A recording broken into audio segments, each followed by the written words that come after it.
Ensuite, voyons en quoi la philosophe Simone Weil est toujours actuelle.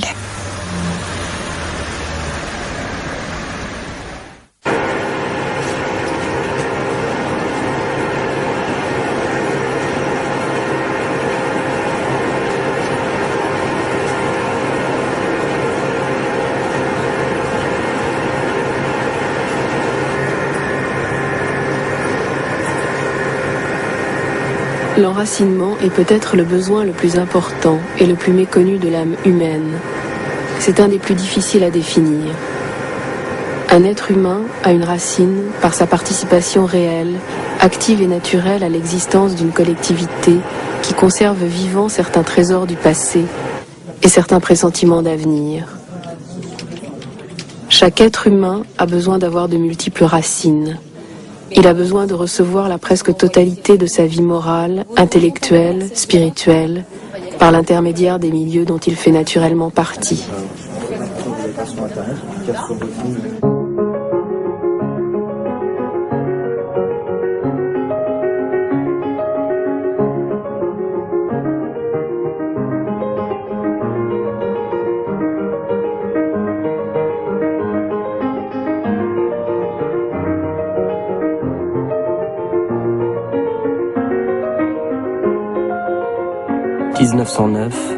1909-1943. C'est l'histoire d'une philosophe qui s'est faite ouvrière et croyante. Une pensée politique et mystique pour une existence fulgurante, entre intelligence et foi. Parcours d'une jeune femme vive et morte qui fut à son époque un témoin d'aujourd'hui.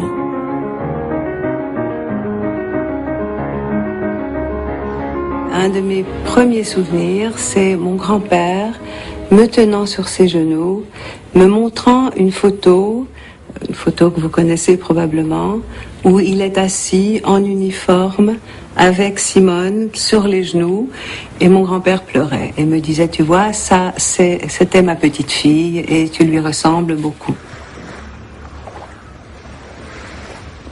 La famille Weil était une famille qui avait le goût pour la provocation. Ma grand-mère a horrifié toute la famille Weil. Elle n'était pas une Weil, elle était une Reinertz, en se vantant d'avoir joué l'Internationale dans un hôtel chic où les Weil étaient partis en vacances. Et ils avaient ce qu'on appelle en hébreu la chutzpah. Enfin, il y avait une certaine arrogance, il y avait je veux ce que je veux et puis j'accomplirai ce que je veux accomplir, et puis si ça dérange les gens, eh bien tant pis.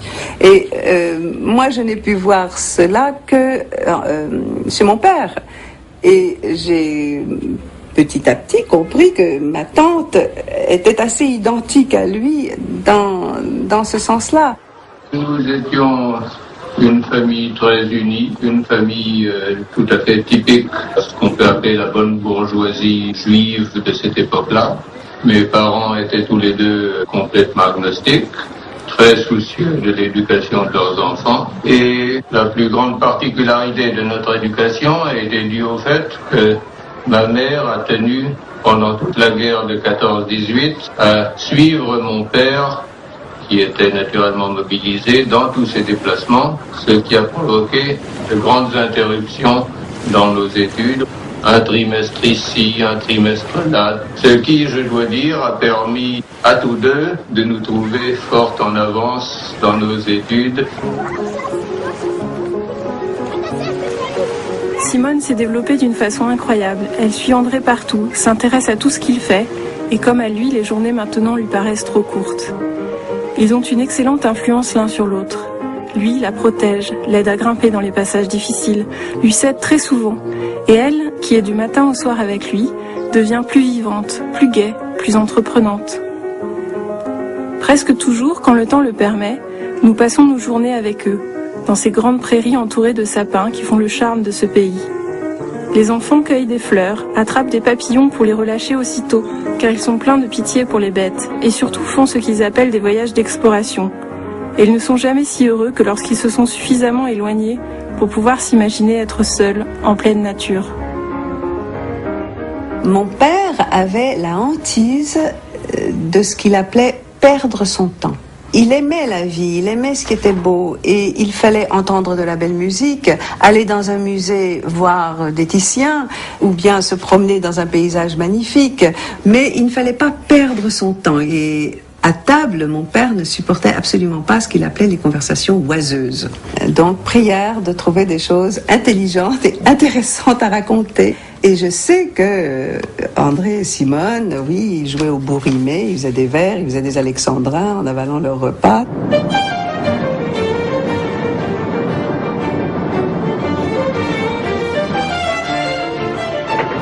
Enfin de retour à Paris, du coin de la rue Cujas au 37 boulevard Saint-Germain. 1924, tous les matins, le lycée Fénelon. Simone a 15 ans. Son visage a l'expression à la fois insolente et tendre. Elle porte une cape en pèlerine kaki et reste pieds nus dans ses sandales. Notre vieux savant, petite Simonette, ange adjuvante, appellation tendre de ses proches qui se succèdent. Elle a déjà conscience que sa pensée s'arrête au moment où son expérience s'arrête. À 14 ans, je suis tombée dans un de ces désespoirs sans fond de l'adolescence et j'ai sérieusement pensé à mourir à cause de la médiocrité de mes facultés naturelles. Les dons extraordinaires de mon frère, qui a une enfance et une jeunesse comparables à celles de Pascal, me forçaient à en avoir conscience. Je ne regrettais pas les succès extérieurs, mais de ne pouvoir espérer aucun accès à ce royaume transcendant où les hommes authentiquement grands sont seuls à entrer et où habite la vérité. J'aimais mieux mourir que de vivre sans elle. Je n'ai jamais vu un être si peu chargé de terre, dira Alain qui reconnaît son élève entre tous. Sa martienne, qui n'a rien de l'humanité commune, est pourtant plus humaine que personne dans sa générosité, dans son souci des autres. À Henri IV, Simone admire son maître. Auprès de lui, le désir avant tout de comprendre les vérités, peu importe la doctrine. Culte de Platon, Descartes et Kant. Que retient-elle ? Les citoyens sont plus souvent les esclaves avant la Révolution qu'après. L'attention est contemplation.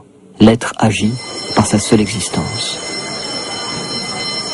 Chahut avec ses camarades, bravade, fou rire. L'intelligence ne peut être menée que par le désir. Pour qu'il y ait désir, il faut qu'il y ait plaisir et joie. L'intelligence ne grandit et ne porte de fruits que dans la joie. La joie d'apprendre est aussi indispensable aux études que la respiration au coureur. Son écriture était lamentable. Et alors, l'histoire, vous la connaissez, quand elle est arrivée dans la classe d'Alain, à Henri IV, et qu'elle a rendu ses premiers topos, comme on disait à l'époque, Alain l'a reprise vertement en lui disant que cette écriture-là n'était pas acceptable. Eh bien, c'était donc à la fin de l'année 1925, elle a pris la décision immédiatement, elle a ouvert des cahiers où avec une grosse ronde, comme des enfants de 6-7 ans qui apprennent à écrire, elle a recomposé son écriture. Et les premiers devoirs qu'elle rend à Alain portent la marque justement, vous voyez, de cette écriture recomposée. Tenez, regardez, là l'écriture est encore plus grosse. Vous voyez ?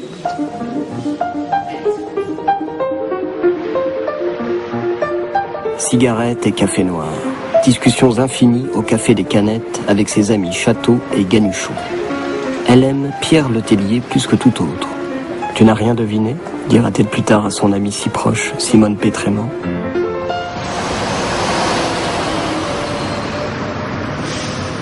« 1929, rue Auguste Comte. La famille Veil emménage face au jardin du Luxembourg.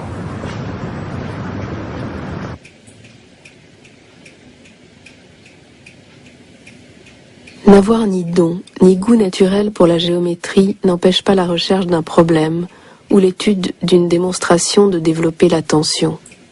C'est presque le contraire. C'est presque une circonstance favorable. Si on cherche avec une véritable attention la solution d'un problème de géométrie, et si au bout d'une heure on n'est pas plus avancé qu'en commençant, on a néanmoins avancé durant chaque minute de cette heure, dans une autre dimension plus mystérieuse. Sans qu'on le sente, sans qu'on le sache, cet effort en apparence stérile et sans fruit a mis plus de lumière dans l'âme. Le fruit se retrouvera un jour, plus tard, dans la prière. Il se retrouvera sans doute aussi par surcroît dans un domaine quelconque de l'intelligence, peut-être tout à fait étranger à la mathématique. Peut-être un jour, celui qui a donné cet effort inefficace sera-t-il capable de saisir plus directement, à cause de cet effort, la beauté d'un vers de Racine. Mais que le fruit de cet effort doive se retrouver dans la prière, cela est certain. Cela ne fait aucun doute. Rentrée à l'école normale supérieure. Simone est la seule fille de sa promotion. Bouglet, le directeur de l'école, la nomme la Vierge Rouge. Rive droite du pont d'Austerlitz. Simone travaille, réfléchit. Mathématiques et songe. Elle écrit. Son ami Marcoux la rejoint. Réflexion sur le travail. Dans l'épreuve du travail, le temps comme condition. Le travail est une action qui se partage, impliquant l'extension du monde. Quant au bon usage des études scolaires, selon Simone Weil, c'est surtout le développement de l'attention. Au fond, tout exercice, même le plus modeste, qui permet de se rendre attentif, est un exercice qui n'est jamais perdu dans la mesure où l'attention, même développée sur le plan le plus discursif, enfin au niveau de l'intelligence qui essaye de résoudre de petits problèmes, cela fait gagner en attention pour autre chose. Elle dit un jour, ça rendra attentif au malheur des hommes, et ça pourra même permettre de se rendre mieux attentif au surnaturel. Donc le degré supérieur de l'attention est la prière, finalement.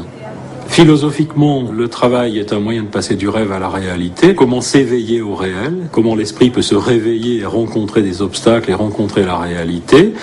Et le travail est une forme de connaissance pratique aussi. C'est une forme de connaissance méthodique des matériaux qu'on transforme, mais en même temps, le travail étant une activité sociale, c'est vrai que la connaissance de la question sociale passe par l'expérience du travail. Au fur et à mesure des causes qu'elle découvre, Simone s'insurge, s'engage. Pétition, rassemblement de la CGT. À l'école normale supérieure, on la fuit. En septembre 31, elle est nommée au Puy comme professeure de philosophie. Installation rue Pansac, dans le petit appartement sous les combles. Prise de contact immédiate avec les liens qui lui ont été donnés. Les syndicalistes révolutionnaires de la révolution prolétarienne. Monat, Chamblanc, David Guérin. Aussi le couple Thévenon, Urbain Thévenon, instituteur et membre du conseil de l'administration de la Bourse du Travail à Saint-Étienne. J'avais peut-être jamais vu quelqu'un d'aussi supérieurement intelligent. Elle savait d'abord un tas de choses à cause de sa culture, et elle pensait très très vite.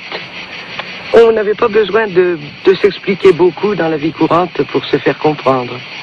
Par exemple, quand elle entreprenait Thévenon sur ces questions syndicales, c'était toute une autre histoire. Je crois que c'était surtout un cerveau. Elle cherchait surtout à comprendre. Et elle aspirait certainement pas à avoir la vie d'une femme qui veut se marier, avoir des enfants, ce qui est le déroulement normal de presque toute la vie des femmes, quoi.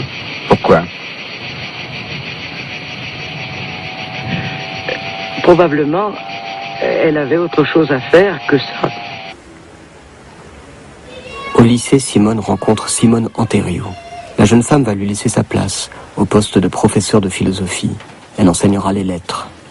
Vite, les deux amis vont occuper un nouvel appartement, plus vaste. Simone ne supporte pas le confort bourgeois du lieu. Elle transforme le salon en penderie. Amoncellement de livres et de papiers interdisent l'entrée de sa chambre. Elle distribue son salaire aux chômeurs. Les cours ont commencé. Simone Weil, atteinte de très fortes migraines, se fait aider régulièrement par Simone Anthériou, qui la soutient pour marcher jusqu'au lycée. Le Puy Saint-Étienne, Saint-Étienne le Puy, discussions incessantes entre la jeune femme et ses alliés syndiqués. Un groupe d'amis s'est formé, avec Claudius Vidal, secrétaire du syndicat confédéré des instituteurs, ainsi que son acolyte, Delermé. Début novembre, Simone Weil prépare un groupement intersyndical qui a pour but de réunifier la CGT et la CGTU. Faire du syndicalisme, je pense pour elle, c'était une manière de s'engager dans la politique, dans les affaires de la cité, sans s'engager dans les partis. C'était une manière parallèle de faire de la politique. Dans sa note sur la suppression générale des partis politiques, elle dit qu'il y a d'insupportable. dans les partis politiques, comme dans les religions enregistrées, embrigadées. C'est de dire, en tant que communiste, en tant que chrétien, en tant que conservateur, je vous dis que. Elle dit, mais lorsqu'on commence à dire, comme conservateur, comme communiste, comme chrétien, je pense que c'est déjà une défaite de la pensée. C'est déjà un refus de penser par soi-même. C'est déjà substituer des catégories à du vécu. Le 17 décembre 1931, devant le refus du maire Dupuis de prendre en compte les revendications des chômeurs, ces mêmes chômeurs décident d'aller assister à la séance du conseil municipal. À la levée de la séance, les chômeurs expriment haut et fort leurs revendications. Simone Veil, devant l'intimidation de certains, prend la parole, comme la veille, lorsqu'ils se sont rendus chez le maire. La presse écrit « On nous demande ce que la juive Mademoiselle Veil, professeure de philosophie au lycée de jeunes filles Dupuis, peut faire à la tête des manifestations de chômeurs de cette ville.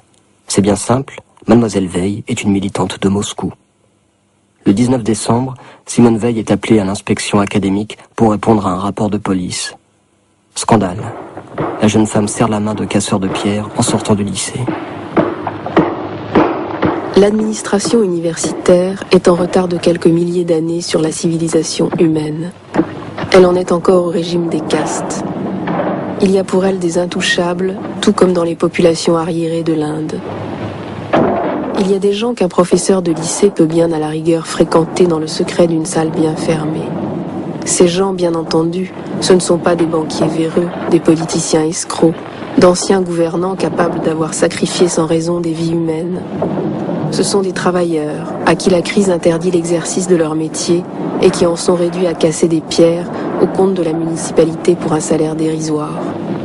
Si tout en causant avec le professeur en question, ces travailleurs boivent du vin pour réparer leurs forces qui s'épuisent dans un labeur aussi dur, cela constitue toujours, aux yeux de la même administration, un redoublement de scandale. Pourquoi ? La philosophie de l'engagement, Simone Veil, elle la pratique continuellement. Et je pense que pour elle, il y aurait une sorte d'obscénité à, je ne vise personne, à vanter l'engagement et à ne pas le pratiquer. Il vaut mieux faire le contraire. Le pratiquer, quitte à ne pas avoir conscience qu'on le fait.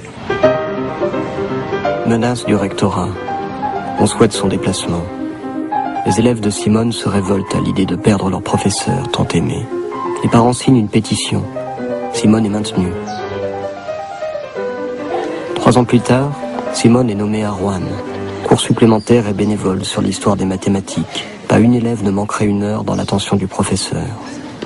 Elle niait qu'il y eût un programme à suivre. Alors elle ne suivait rien du tout. Elle avait commencé par nous dire « je vous défends de travailler sur un manuel » et elle avait jeté à bas toutes les distinctions traditionnelles en psychologie, logique, morale, métaphysique. Donc elle trouvait que tout ça était absurde, qu'il n'y avait pas de compartiment.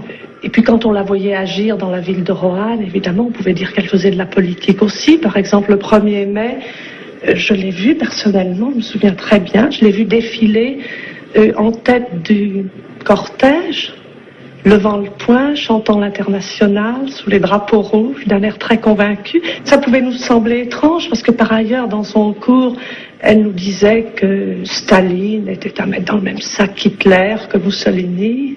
Mais elle pensait que du point de vue de l'action, il fallait marcher avec les communistes. Et elle marchait au sens propre du mot.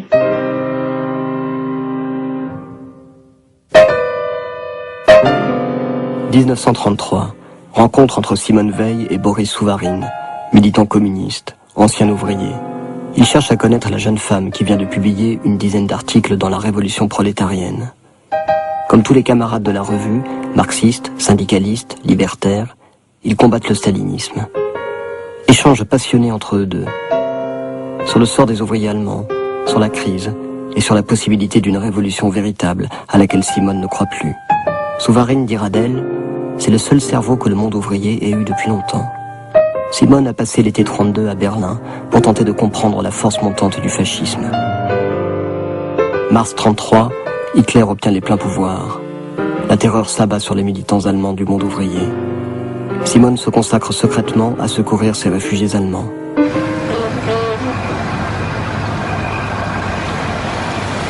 En décembre 1934, Simone est de court passage à Paris. Pendant que Staline a éliminé son opposition, Trotsky a pris le chemin de l'exil. Elle admire beaucoup Trotsky, elle parle beaucoup de sa lucidité. Ça n'est pas rien chez elle quand elle dit « il faut être lucide », mais carrément elle reproche à Trotsky d'être resté d'une certaine manière trop marxiste. Il croit encore à une révolution qui se déclencherait grâce à l'évolution des forces productives, qui renverserait les rapports de production. Et puis surtout, elle lui reproche de considérer l'Union soviétique comme un État, encore comme un État ouvrier à déformation bureaucratique. Or, elle dit, Descartes disait d'une horloge détraquée que ce n'est plus une horloge, c'est un mécanisme qui obéit à ses lois propres, mais quelles sont ces lois ? Elle dit, l'Union soviétique n'est pas un État ouvrier détraqué, c'est un mécanisme qui a ses lois propres. Donc, Trotsky serait encore victime d'une fascination, finalement, et pour le Parti communiste, et pour l'Union soviétique, et Simone Veil pense qu'il faut trancher avec ça. D'où les débats houleux qui ont eu lieu entre eux, puisque Trotsky, en 1933, a logé avec son épouse et ses gardes du corps dans la famille de Simone Veil, rue Auguste-Comte. Et ils avaient des journées et des nuits de discussion qui ont impressionné l'entourage, puisque la femme de Trotsky disait « Mais regardez-moi cet enfant qui tient tête à Trotsky ». Ça devait paraître inouï. Et Trotsky avait conclu les entretiens en disant « Mais pourquoi ne vous engagez-vous pas dans l'armée du salut ?» quoi. Donc on sent qu'ils étaient sur des positions radicalement différentes. Avons-nous la démocratie dans le parti? Oui ou non?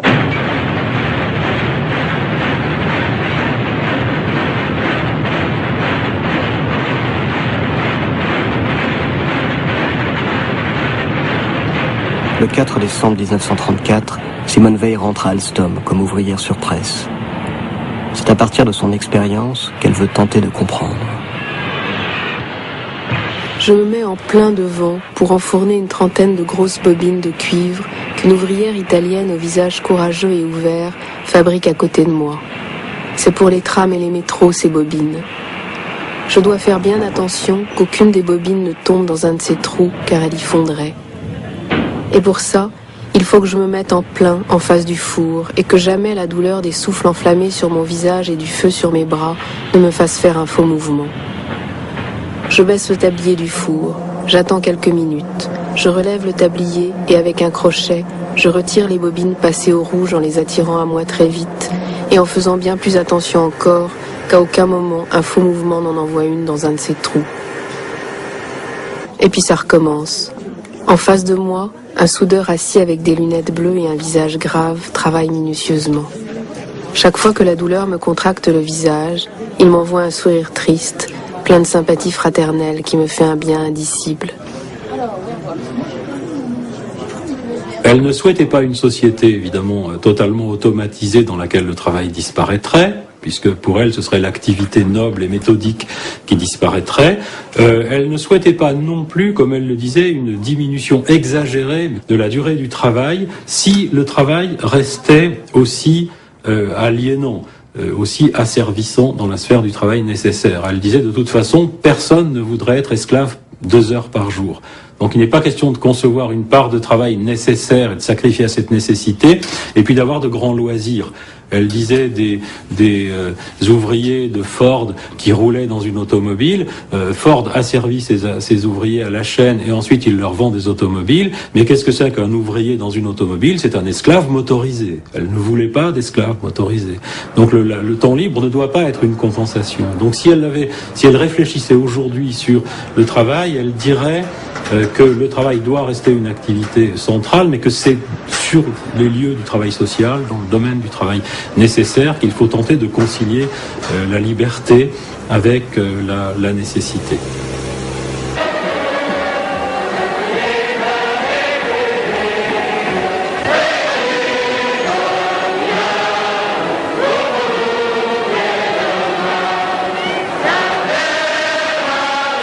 Les conditions d'un travail digne, pour Simone Veil, ce sont les conditions même d'une existence digne, c'est-à-dire une vie serait totalement libre selon elle si l'individu était en mesure de coordonner parfaitement toutes ses activités, et elle pensait que c'est seulement dans le travail qu'on peut apprendre ensuite à maîtriser, par exemple, la question sociale, l'activité politique, voire la révolution. Elle disait la révolution est un travail.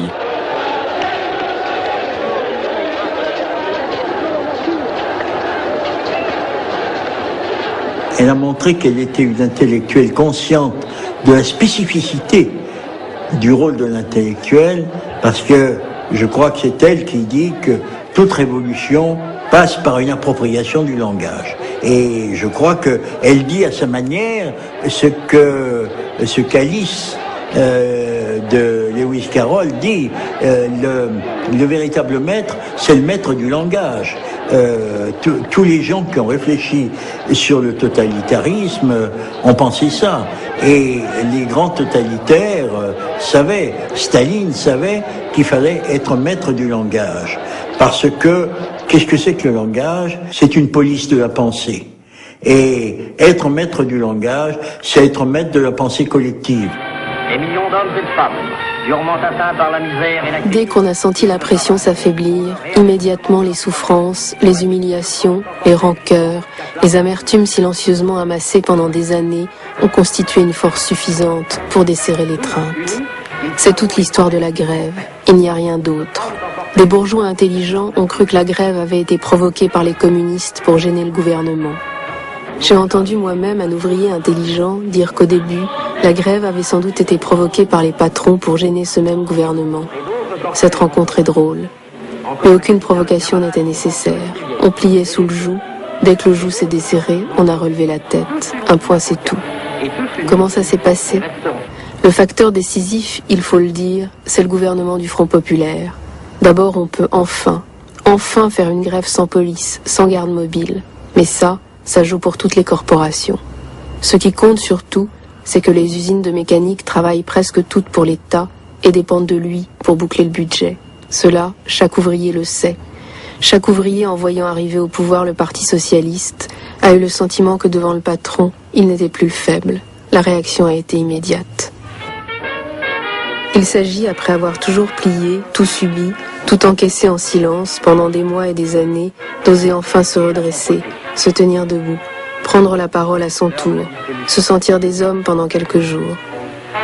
Indépendamment des revendications, cette grève est en elle-même une joie pure, une joie sans mélange. Au cinéma tirage Maurice. Elle est du côté de la CGT, elle est révolutionnaire, mais elle n'est pas du tout bigote de l'attitude révolutionnaire, surtout on ne prend pas contact avec les patrons, est-ce que ce ne serait pas de la collaboration de classe?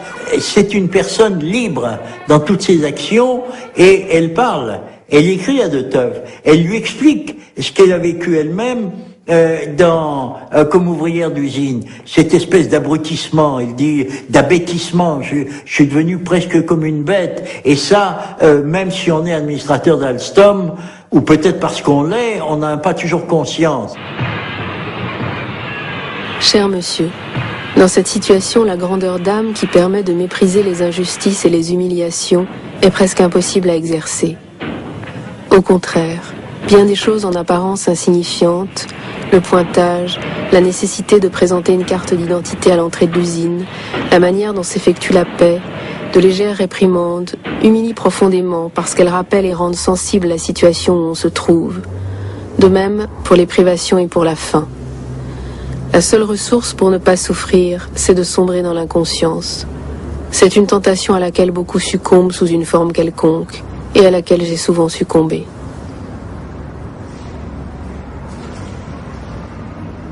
Aujourd'hui, par exemple, dans le travail, les individus sont de moins en moins confrontés à une matière, de plus en plus à des écrans, à une activité commandée par ordinateur. Donc je crois qu'elle dénoncerait cette irréalisation ou cette déréalisation de l'activité humaine qui passe toujours par des systèmes, par des écrans, par des logiciels qui coordonnent l'activité, alors que, dit-elle, c'est l'individu qui doit coordonner l'activité toujours et comprendre toute l'activité.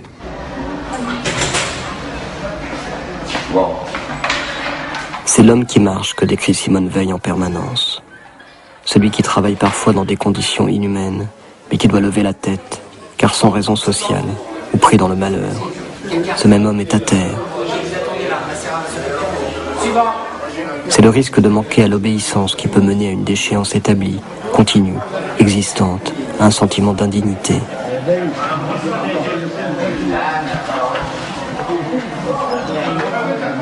Il n'y a vraiment malheur que si l'événement qui a saisi une vie et l'a déracinée l'atteint directement ou indirectement dans toutes ses parties, sociales, psychologiques, physiques. Le facteur social est essentiel. Ceux à qui il est arrivé un de ces coups après lesquels un être se débat sur le sol comme un verre à moitié écrasé, ceux-là n'ont pas de mots pour exprimer ce qui leur arrive. Parmi les gens qu'ils rencontrent, ceux qui, même ayant souffert, n'ont jamais eu contact avec le malheur proprement dit, n'ont aucune idée de ce que c'est. Et ceux qui ont été eux-mêmes mutilés par le malheur sont hors d'état de porter secours à qui que ce soit, et presque incapables même de le désirer. Ainsi, la compassion à l'égard des malheureux est une impossibilité.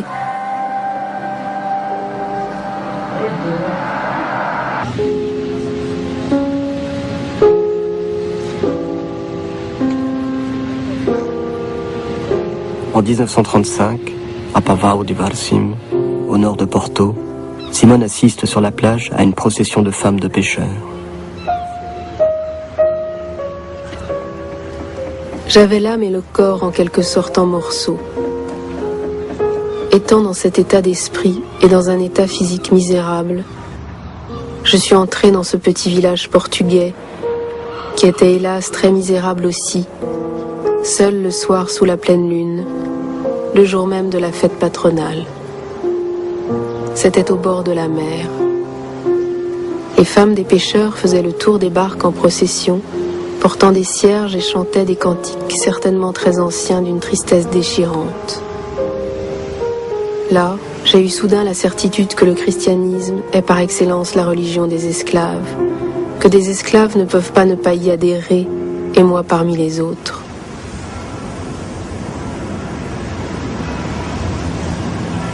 À Saint-Cloud, le Rassemblement pour la paix compte plusieurs centaines de milliers d'hommes et de femmes venus affirmer leur haine de la guerre, leur foi dans la paix.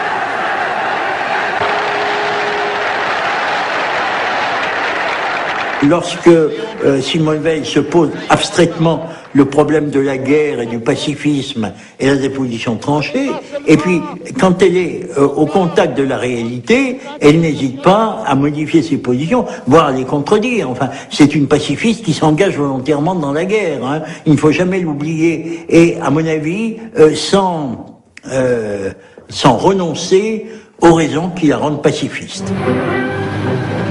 Simone Veil rejoint le 16 août 1936 la colonne de Durruti.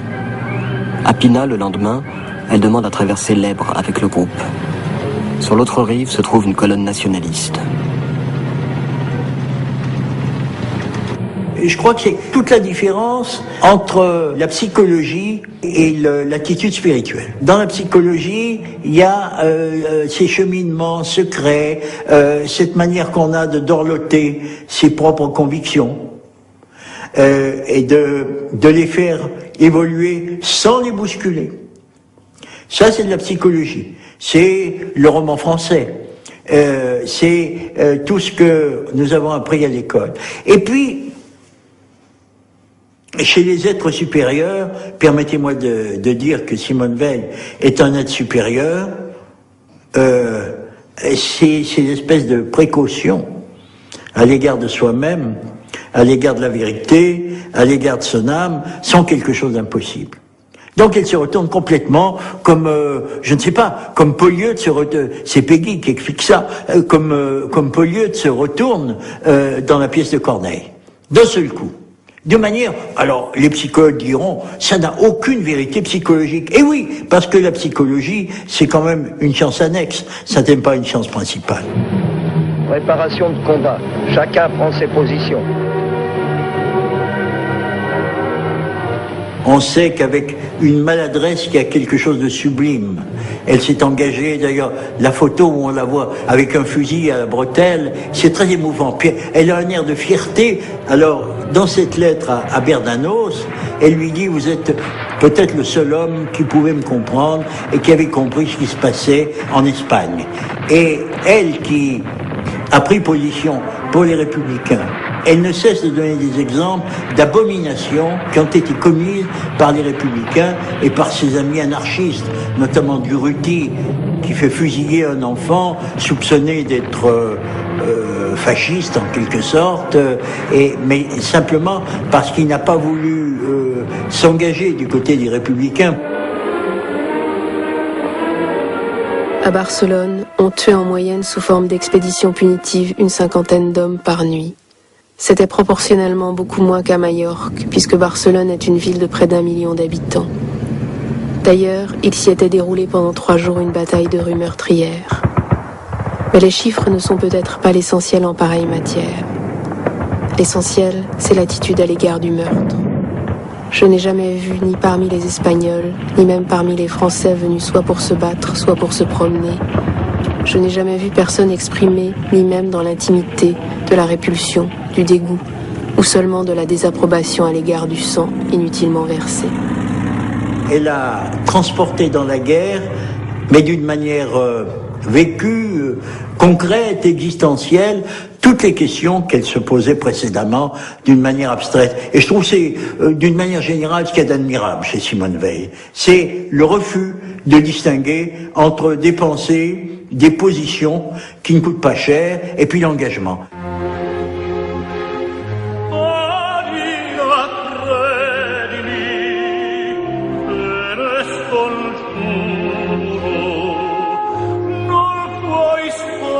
Là, étant seul dans la petite chapelle romane du XIIe siècle de Santa Maria degli Angeli, incomparable merveille de pureté, où saint François a prié bien souvent, quelque chose de plus fort que moi m'a obligé pour la première fois de ma vie à me mettre à genoux.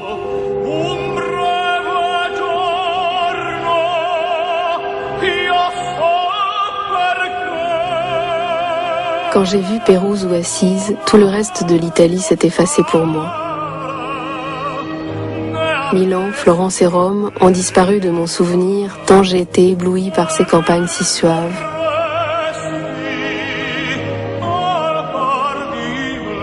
« 1937, au couvent dei Carceri, Simone monte au-dessus d'Assise, là où saint François venait prier. Elle a écouté Verdi, Donizetti à la Scala de Milan, contemplé la scène de Léonard à Santa Maria delle Grazie, admirer San Miniato, respirer le parfum dans Viale dei Colli à Florence. Mais ici, intimement, c'est le rappel de l'aube et de la nuit sculpté par Michel-Ange dans la chapelle des Médicis. L'intime impression du réveil et du sommeil d'esclaves, doux et amer. Se in questo istante tu fossi in te, infinito tengo, apri le mani, va via buffone, ti ascondi a me, va via buffone. François d'Assise, qui est donc un fils de cette bourgeoisie marchande, vomit ce culte de l'argent et de l'enrichissement, et peut-être au moins autant de la potentia, du pouvoir.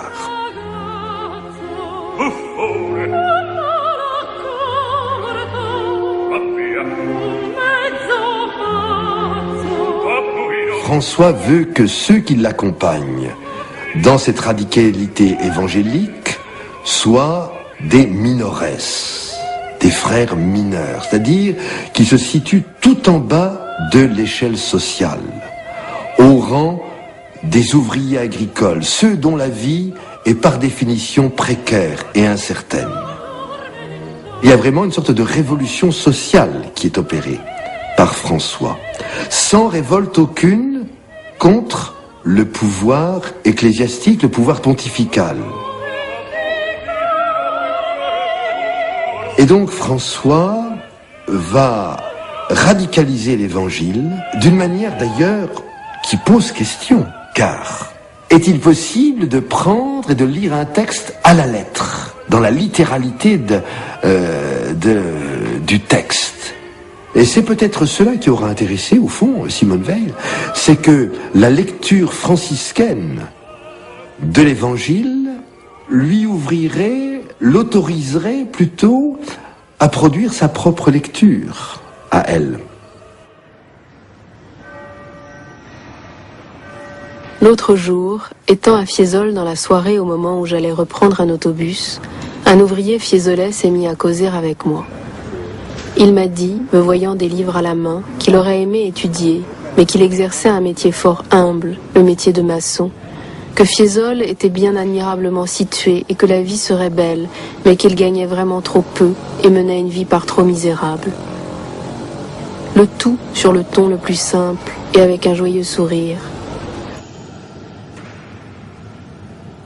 Simone s'arrête à Padoue, lieu de l'universalité, où là, elle dira « Je me suis saoulée de Giotto ». Et si la vision du monde de Saint François refuse toute idée de hiérarchie, Giotto ignore sa connaissance de la perspective pour représenter un monde sur le même plan. Simone Weil donnait beaucoup d'importance à la composition et aussi à la complexité des plans. Et je pense que la peinture de Giotto est une illustration picturale de la manière dont Simone Weil avait d'écrire. Les fresques de Giotto sont comme des partitures des livres ouverts, non? Comme si on pouvait mettre un roman sur la même page, non? Vous voyez ce qui est en dehors de la ville, de la cité, et vous voyez aussi à l'intérieur des maisons, tout en même temps, non? Le cubisme n'a rien inventé, parce que c'était déjà dans Giotto, non, cette idée. Or, Simone Weil, on dit souvent qu'elle ne parle jamais des artistes contemporains, de littérature contemporaine, mais en réalité, elle a une façon d'écrire très très moderne, non? C'est une écriture discontinue, tout est sur le même plan. Et cela demande un esprit, à mon avis, rare, extraordinaire. C'est une écriture qui transpose, non, directement la pensée. Là, ça vient d'une grande leçon d'Alain. Alain avait appliqué une méthode d'apprendre à écrire à ses élèves, non? Il les obligeait à ne pas se corriger. Mais la correction devait, disons, se réaliser non pas à travers les ratures, mais à travers la suite des pensées. C'est vraiment une façon d'apprendre à penser et à écrire. Donc, à accepter la contradiction, la faute, c'est une sorte d'approximation à quelque chose de plus parfait. Je n'ai pas le cœur libre pour aimer Venise, parce que Florence me l'a pris. Le mai a été musical. Les noces de Figaro, le couronnement de Popée que Simone écoute par une nuit étoilée dans les jardins de Boboli. À Padoue, elle fréquente le café Pedrocchi, puis rejoint ses parents à Venise. Elle visite Vérone et surtout Asolo, où elle se passionne pour la fresque ancienne de l'église Sant'Angelo. Simone écrit à André, son frère, mathématicien. La mathématique actuelle, considérée soit comme science, soit comme art, me paraît singulièrement loin du monde. Un effort de réflexion et de critique ne pourrait-il pas l'en rapprocher? C'est un des objets auxquels j'aurais aimé consacrer toute ma vie. Il y en a hélas plusieurs. Et non seulement je n'ai qu'une vie, mais comme tu le sais, je n'ai même pas une vie à consacrer à quoi que ce soit. Rien que des moments discontinus, courts et assez espacés. Je ne vois d'autre remède que la métempsychose. Espérons que mes incarnations futures suffiront à satisfaire mes divers appétits. Pâques 38, à Solesmes. Simone, accompagnée de sa mère, vient écouter la beauté des chants grégoriens. Un jeune Anglais, l'Angel Boy, lui fait découvrir le poème Love de George Herbert. Souvent, au moment culminant des crises violentes de maux de tête, je me suis exercée à le réciter, en y appliquant toute mon attention et en adhérant de toute mon âme à la tendresse qu'il enferme. Je croyais le réciter seulement comme un beau poème, mais à mon insu, cette récitation avait la vertu d'une prière. C'est au cours d'une de ces récitations que, comme je vous l'ai écrit, le Christ lui-même est descendu et m'a prise.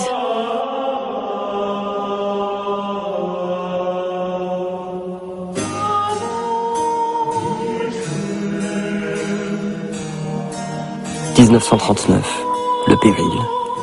L'histoire rattrape ses obsessions. Simone Weil écrit sur la renonciation au pacifisme, sur l'anticolonialisme qui légitimerait les combats des démocraties contre Hitler. Elle dénonce les camps d'Alençon, de Gurs, en décrit les conditions cruelles de vie, tente d'alerter l'opinion. Partout où il y a du collectif, il y a diminution de la pensée. Je pense que jusqu'à un certain point, je suis d'accord avec cette attitude. Est-ce que la multiplicité des disciples de Jésus diminue la valeur ou la température de spiritualité de ce qu'ils disent, de ce qu'ils pensent, de ce qu'ils font? Dans certains cas, certainement. Et il suffit de voir certains textes des évangiles où les disciples carrément se disputent les uns les autres pour jouir de la faveur de leur Seigneur et s'accorder à eux-mêmes un privilège qu'ils n'accordent pas à autrui, où on sent une tension très forte entre eux et qui est condamnée, mais pas tout le temps.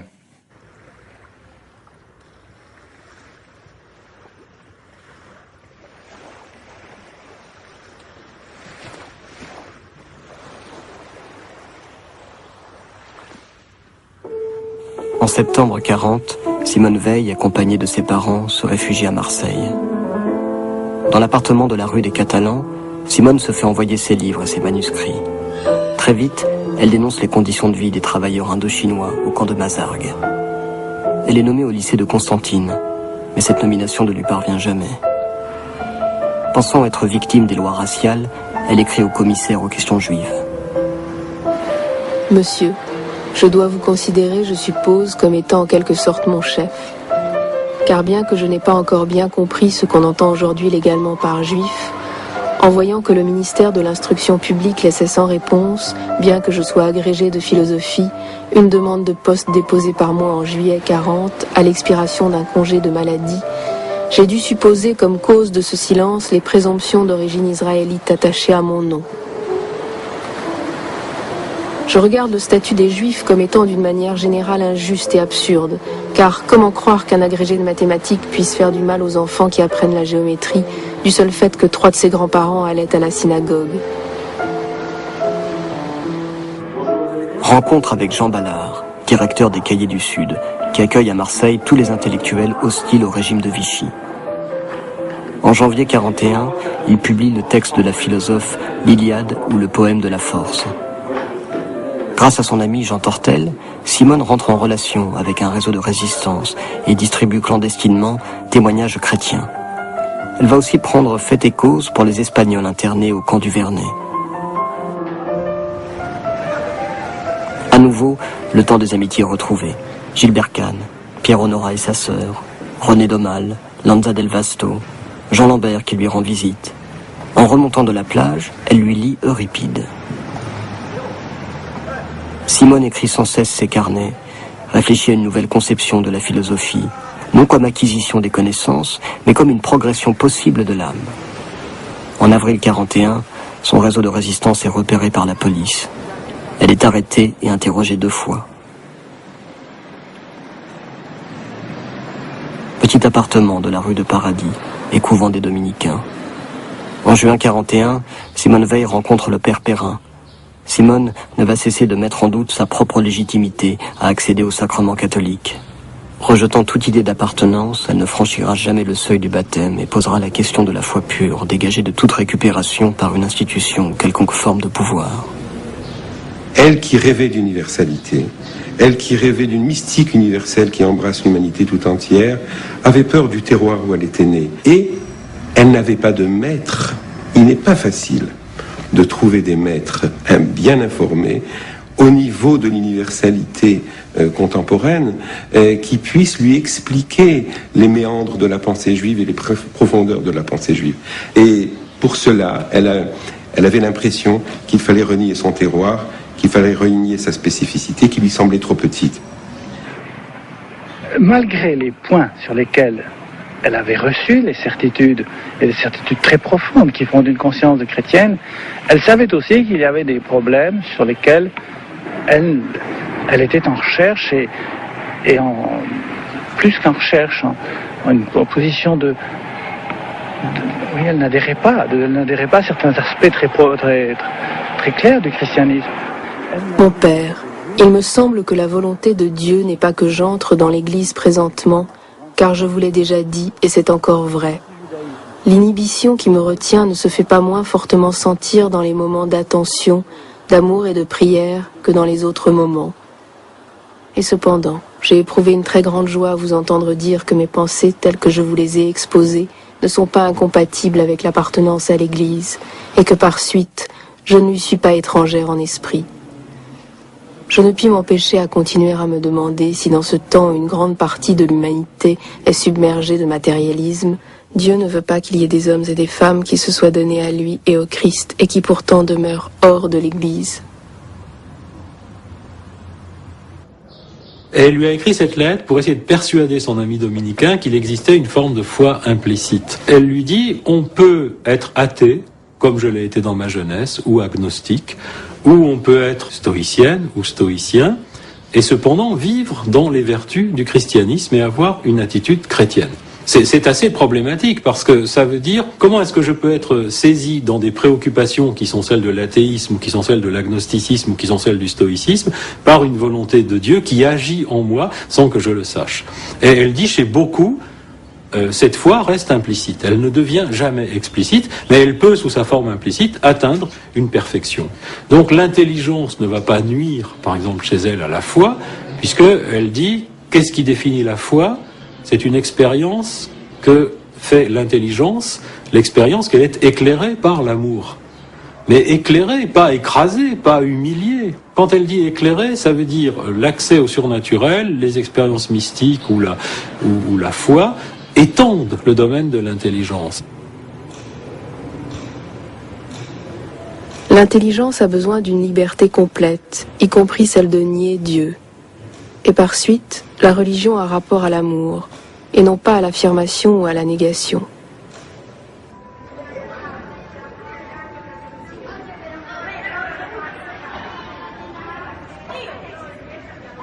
J'aime les 6 ou 7 catholiques, d'une spiritualité authentique que le hasard m'a fait rencontrer au cours de ma vie. J'aime la liturgie, les chants, l'architecture, les rites et les cérémonies catholiques. Mais je n'ai à aucun degré l'amour de l'Église à proprement parler, en dehors de son rapport à toutes ces choses que j'aime. Je suis capable de sympathiser avec ceux qui ont cet amour, mais moi je ne l'éprouve pas. Je sais bien que tous les saints l'ont éprouvé, mais eux aussi étaient presque tous nés et élevés dans l'Église. Quoi qu'il en soit, on ne se donne pas un amour par sa volonté propre. La religion, en fait, elle l'identifie à l'institution ecclésiale ou ecclésiastique, pour laquelle elle n'a que très peu de tendresse. Elle voit comme dénominateur commun à la pratique de l'Église romaine et à l'histoire du peuple juif un goût invétéré pour la puissance et pour le pouvoir. Et donc, elle repousse avec énergie ces tentations qui, à ses yeux, sont une dénégation de la pureté de l'Évangile. C'est le père Perrin qui présente son amie Simone Veil à Gustave Thibon. Il accepte d'embaucher Simone comme ouvrière agricole. Elle vient faire les vendanges à Saint-Marcel d'Ardèche. Thibon et Simone ne sont d'accord sur rien, mais l'amitié les prend, tant la hauteur de vue philosophique et politique de la jeune femme émeut l'écrivain. Des dialogues interminables sur le banc de pierre près de la fenêtre ou dans la bibliothèque. Simone refuse de vivre là, au mât, dans un cadre si réchauffé. Elle veut habiter une mansarde près du Rhône, au milieu des vergers. Certains jours, l'épuisement la gagne. Elle reste allongée à même le sol pour continuer à cueillir la récolte. Elle a demandé de travailler dans une équipe d'agriculteurs où elle serait inconnue, où elle pourrait partager le sort des travailleurs anonymes, car elle avait une idée très forte, qui était presque un des leitmotifs de sa vie, que pour connaître le réel, dans sa réalité, si on peut dire, dans son âpreté, dans toute sa crudité, il faut n'avoir aucun de ces coussins qui sont fournis par les titres, par les diplômes, par les amitiés, par les préférences sociales, c'est-à-dire être au plus bas degré de l'échelle sociale, de façon à recevoir toute la pesanteur de la société. Et dans ce cas-là, être ouvrier anonyme lui paraissait ce qu'il y a de meilleur. Et c'est précisément ce qu'elle a fait. J'ai été en quelque sorte vaincu, malgré moi, par le spectacle de cette âme, par la qualité de cet esprit. Les gens qui ont été mordus par Simone Veil ont été réellement mordus. Cela oriente une vie, et je la tiens vraiment pour le grand auteur spirituel de l'époque. Ce qui me paraît grave, justement, dans notre époque, c'est que on ait préféré le message d'un Teilhard de Chardin à celui d'une Simone Veil. De Bidour disait, entre Teilhard de Chardin et Simone Veil, notre époque avait à choisir entre un symptôme de son mal et le remède, elle a choisi le symptôme.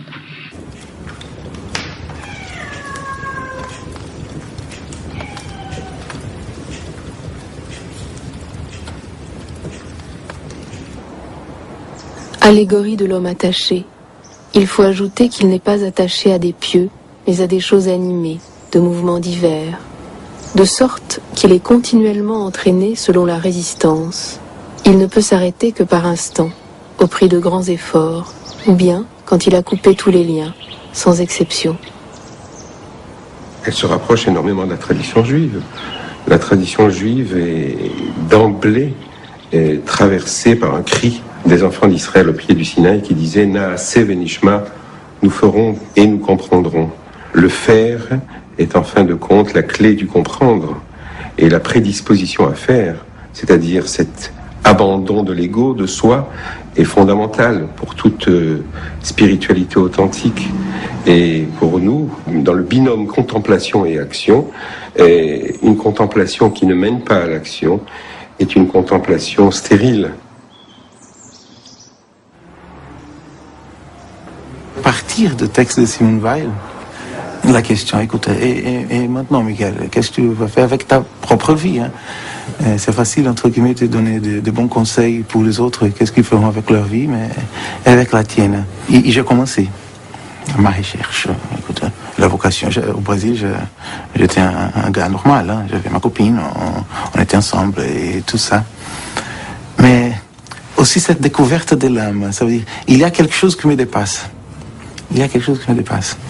Et les textes de Simone Veil sont très, très, très utiles pour nous souvenir de cette réalité. Mes amis au Brésil disaient, Miguel, écoute, tu as laissé le socialisme pour le simonisme.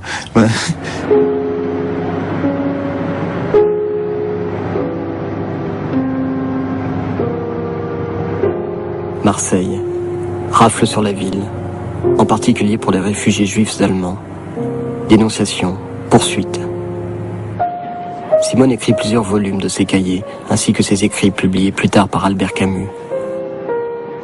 Pensée sans ordre concernant l'amour de Dieu, la connaissance surnaturelle, la source grecque. Elle écrit La mer et les astres.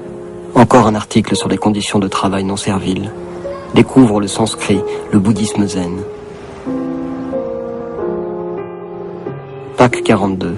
Simone va suivre les offices de la Semaine Sainte à l'abbaye d'Ancalca. Elle rend visite à Carcassonne au poète Joe Bousquet, qui prépare avec Ballard la publication du Génie d'Oc. Ces deux esprits libres et courageux parleront toute la nuit. Je veux aller là où il y aura le plus de danger possible, répète-t-elle. Mais il s'agit avant tout de protéger ses parents. Avril 42. Longue attente.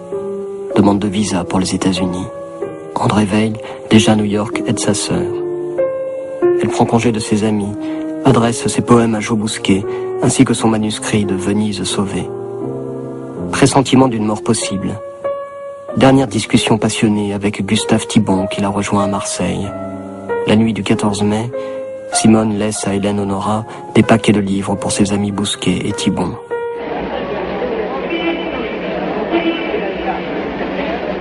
Aimer détaché. Supporter la pensée que ceux qu'on aime, à qui on pense avec amour, sont mortels, sont peut-être morts à l'instant même qu'on pense à eux. C'est une douleur. Ne pas chercher de consolation à cette douleur, mais la supporter. On supporte cette pensée d'autant mieux qu'on aime davantage. Ne jamais penser à un être humain si l'on ne l'a pas à ses côtés, sans penser qu'il est peut-être mort.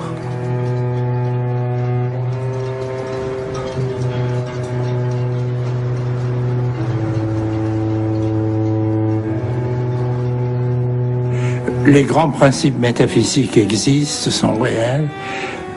Donc certains aspects essentiels du religieux ne sont jamais mis en doute par Simone Weil, mais les aspects consolants du religieux le sont constamment.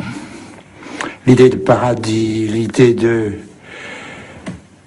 l'idée du religieux comme consolation, comme quelque chose qui vous facilite la vie, etc. Elle déteste ça. Et au fond, elle ne le justifie jamais.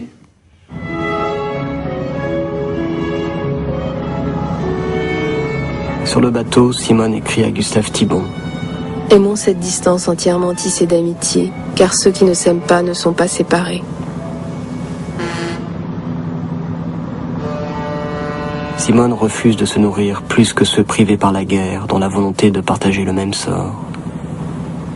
Elle va rejoindre New York, installer ses parents dans l'appartement de Riverside Drive, face au couchant de l'Hudson, parcourir les rues de Harlem, entre l'église baptiste et la petite synagogue éthiopienne, mais elle ne pense qu'à repartir.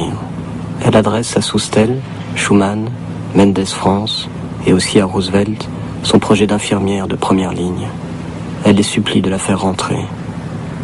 Elle se rend tous les jours au consulat de France, à la délégation des Français libres, où elle rencontre Simone Detz, qui devient son amie. Appuyée par André Weil, son frère, auprès de son ami Louis Closon, et sur demande de Maurice Schumann, André Philippe accepte enfin de prendre Simone Weil parmi ses collaborateurs. 10 novembre 1942. Adieu à ses parents. Si j'avais eu plusieurs vies, je vous en aurais consacré une.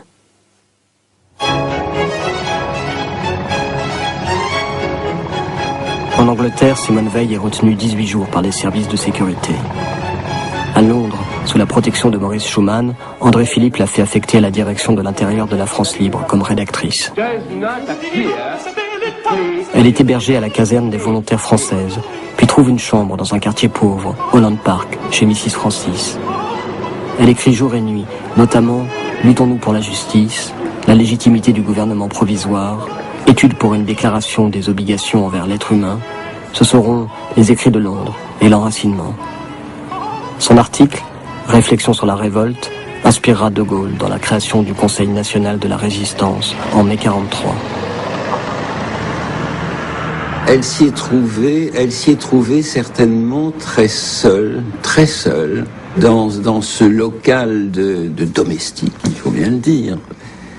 Et dans un Londres où les passions françaises avaient pris une espèce de forme frénétique du fait de cette crise franco-anglaise qui n'en finissait pas de finir, De Gaulle cherchant par tous les moyens à faire reconnaître sa légitimité face au général Giraud, qui avait pris le pouvoir en Afrique du Nord, qui maintenait le régime de Vichy, alors que lui et nous tous voulions le rétablissement de la tradition républicaine, des libertés démocratiques, et cependant que Roosevelt voulait manifestement casser De Gaulle, qui était un gêneur pour la politique américaine. André Philippe se préoccupait de l'avenir de la France, de ce que seraient les institutions, la Constitution française après la guerre. Et on avait reçu dans l'hiver 42-43 en particulier le projet de constitution établi par un mouvement de résistance qui s'appelait l'OCM, qui avait été communiqué à Simone Weil, sur lequel il lui avait demandé de s'exprimer, de mettre sur papier les réflexions que ça lui inspirait. Et je suis pas sûr que André Philippe ait commenté devant elle ou discuté avec elle les écrits qu'elle lui avait présentés. Il était tellement bouillant, mais attiré, occupé par 100 000 choses. Très déçu de ne pas avoir été choisi pour assurer des missions de combat, Simone reproche à Maurice Schumann de ne pas l'avoir suffisamment soutenu. Elle se considère comme faisant partie, pendant quelque temps, des Français libres de Londres. Et elle écrit même des notes, certaines très importantes, dont une à propos du colonialisme, pour le général de Gaulle et pour son administration provisoire.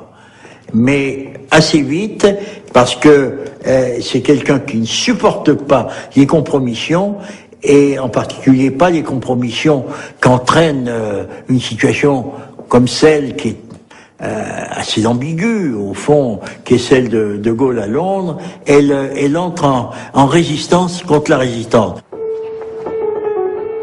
Le 15 avril 1943, Simone Weil est trouvée évanouie sur le sol de sa chambre. Elle est conduite à l'hôpital Middlesex. Le médecin diagnostique une tuberculose due à la sous-alimentation. Elle demande alors promesse à tous ceux qui viennent la voir de ne pas parler de sa maladie à ses parents, pour leur éviter de souffrir dans l'impossibilité où ils sont de la rejoindre. Elle continue à écrire dans ses cahiers et étudie encore le sanskrit.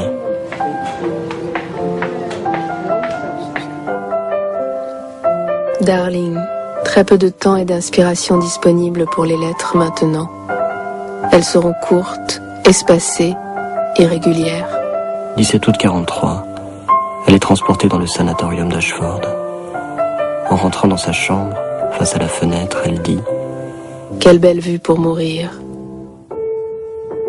Mais elle ne se laisse pas aller à la mort en se la donnant, se laisse aller à la mort en imitant, comme d'autres ont imité Jésus-Christ, ou peut-être comme elle-même a imité Jésus-Christ.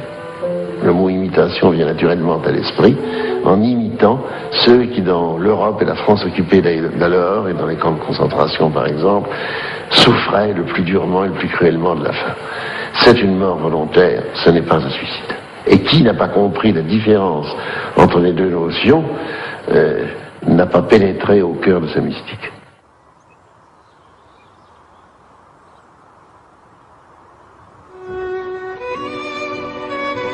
Simone Weil s'éteint le 24 août 1943.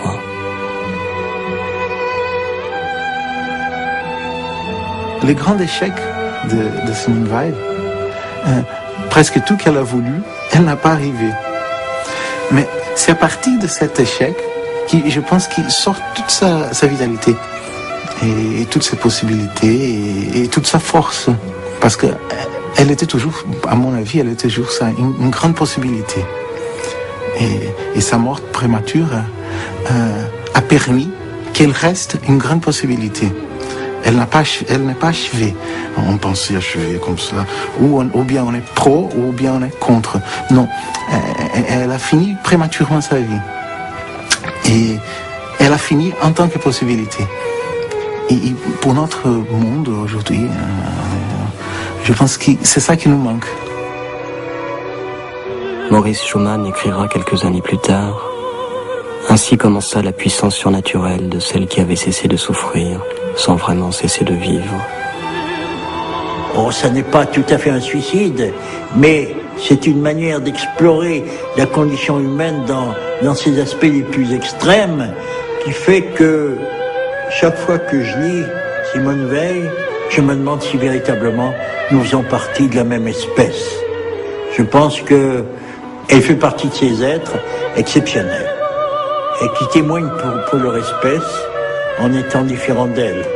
Je crois que c'est Julien Benda qui, à propos de la situation de l'entre-deux-guerres, parlait d'une société qui allait devenir de plus en plus douce, où les êtres sont libérés, où les femmes, la condition des femmes s'est améliorée. Tout ça est vrai, et en même temps, ça donnera des êtres de plus en plus couchés, de plus en plus acceptants. Ce qu'on appelle vulgairement aujourd'hui la société de consommation.